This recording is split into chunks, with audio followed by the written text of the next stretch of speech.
Bleach Thousand Year Blood War might be the greatest season of any anime I've ever watched so far. It's a bold claim, I get it. However, this isn't something that I just toss around everywhere. I always try to stay true to what I feel about any anime that I watch, avoiding any biases or favoritisms. The new season of Bleach has just recently finished airing its first part about a few weeks ago, with the second part coming out sometime in the summer, and I gotta say, I cannot wait for it.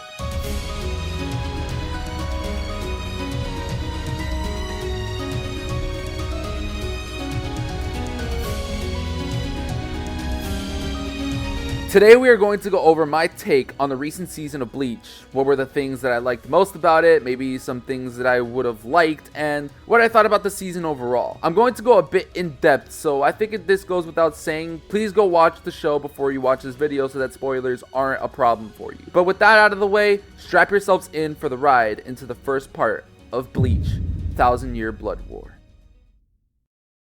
The season starts off with the fan service introduction to our old main cast to appeal to the show's fans who have been waiting for the return of Bleach for about 10 years, and pretty much right off the bat, letting all of us know that this season isn't going to go easy on us. All the stops are being pulled from the very get-go, with massive increases in animations, textures, and scenes of which this franchise has never experienced before, as well as a massive middle finger to the hard censorship the show experienced in its first run. An introduction that'll get you excited for the show before immediately diving deep into the lore of the arc. Quincy's, who have been thought to have been dead for years, with the exception of Uryu and his father, showing themselves in the light after all that time, showing that they are indeed alive and even thriving in their own way, in search to finish a war that had been started about 1,000 years ago.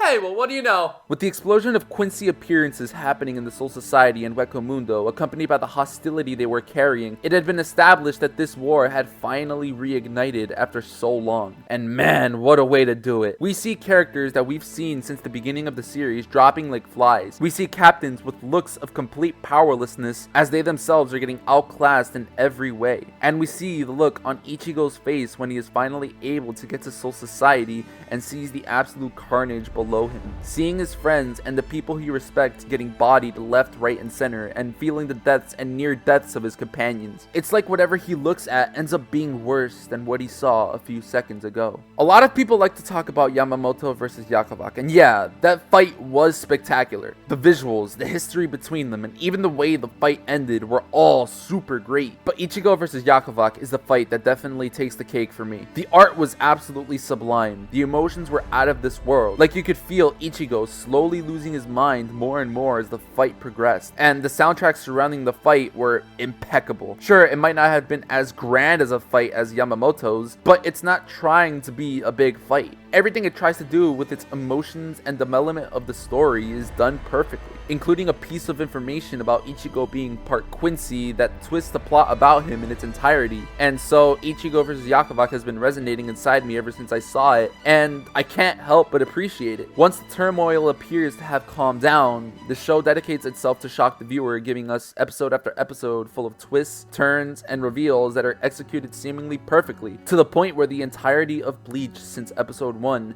had been twisted and connected. I've recently been looking back at Bleach with a friend who has started watching it, only to find myself constantly making connections to what I watched in the latest season. So many things that the first run of the show contained that all of a sudden were getting picked up by this new season and getting expanded upon. Many characters from the previous run are making comebacks to the show as well, like some of the Espada, the Fullbringers, and this weird mysterious person standing there. Well, golly, I wonder who this could be. God knows who the this could be. He seems so familiar though. Guess we have to wait until the next parts in order to unmask this unknown figure. The introduction to a lot of these characters is something that really intrigues me, especially the reintroduction of the Fullbringers. I'm really curious to see how they're connected to the Quincy's. What do they gain from involving themselves in this war? What are they trying to achieve? God, there's so many questions that I just want to...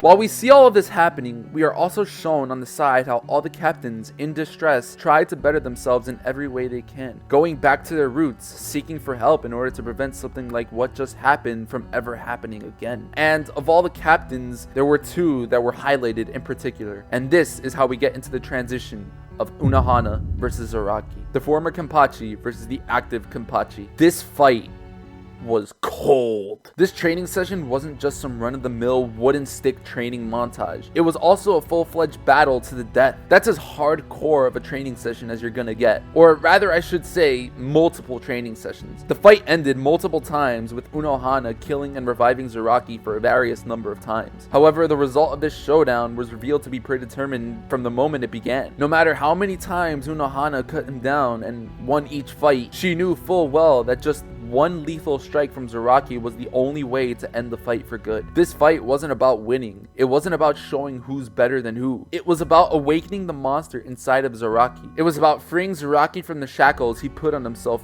years ago, essentially nerfing him for his own amusement. She knew what the outcome needed to be, and with this, Zaraki is finally able to surpass himself as he strikes down the one person he has had the most respect for throughout his entire life, followed by a mysterious voice coming from his sword that can only mean one thing. The last episodes of this part then focuses more and dives deeper into the character of Masaki, otherwise known as Ichigo's mother, giving us insight on who she really was, how her and Isshin met, and what had actually happened to her. We learn how the result of her death was indirectly caused by Yakuvac himself, who had taken her Quincy powers at the worst time possible. Now, let me reiterate it. I absolutely loved this season, and I loved everything it produced. But as we all know, not everything is perfect. If I had to give some kind of criticism to this season, it would have been how Masaki died. I just felt that it was a bit underwhelming how she conveniently lost her powers at the worst time possible. I'm one to think that would have been way more impactful if they had made Ichigo himself the one who killed her. Maybe have him turn back into that black hollow that he inherited for a small time, for Masaki to sacrifice herself to bring Ichigo back or something. This would have been a great opportunity considering that Ichigo had always believed that it was a hollow that killed his mother, and he wouldn't have been wrong. But something Ichigo says in the first run of the series really could have supported this path.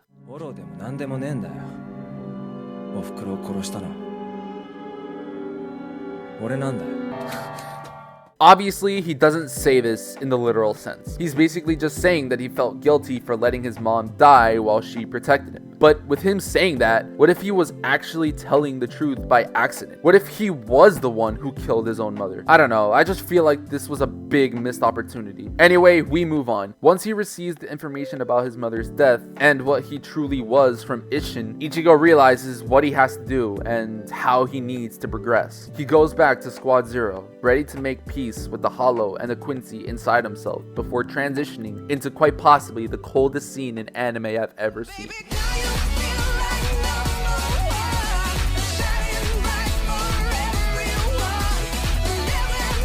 Looking back at the series, I really learned to appreciate a lot of the things I saw in the first run. Sure, a lot of the times it felt stretched out, sometimes the animations were a bit sloppy, and yeah, the Bout arc might be the worst filler arc and the worst thing period to ever have existed. But when we look at the storytelling of the show from the moments that really counted, there was just something in the way they delivered those moments that just felt different. And when you piece it together with the new season, it just feels even better. I love the new season of Bleach, man, and I feel like for a lot of people, the wait was definitely worth it. Hopefully the parts that follow can live up to the hype that the first part created, but that's something that we can only know when those next parts are released. So for now, that is all I have to say. Let me know down below how you feel about the new season of Bleach, and while you're down there, make sure to like and subscribe. It would really mean the world to me. I've been trying to upload every week, so make sure to stay tuned for that. Thank you for watching, and I'll catch you in the next video.